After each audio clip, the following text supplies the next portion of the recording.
Ayun guys, ngayon po may short tutorial po tayo about sa pag-clear credits using the machine.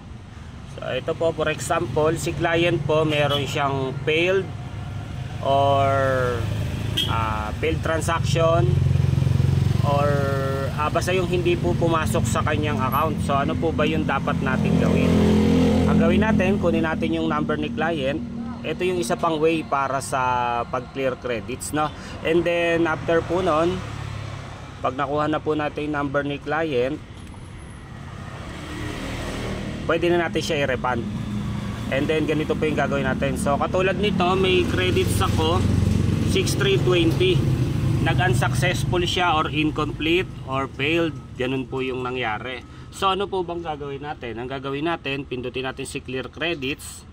And then, ako pong may hawak ng cellphone, makakatanggap ako ng OTP. Punta po tayo dito sa sa ating, ayan po, so nakatanggap ako ng OTP 800-174. Ang gagawin ko dyan, ilalagay ko siya dito 800-174. And then nag-zero na po, napansin nyo. So pwede na nating i-refund si client.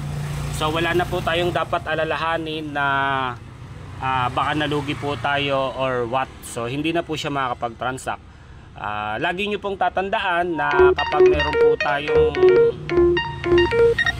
tayong mga unsucceeded or incomplete, ganun lang po yung gagawin natin pagka gusto pong bawiin ni client yung pera. Kaya wag po kayo mag-alala. So maraming salamat po. Sana nakatulong po ang video na ito. Okay.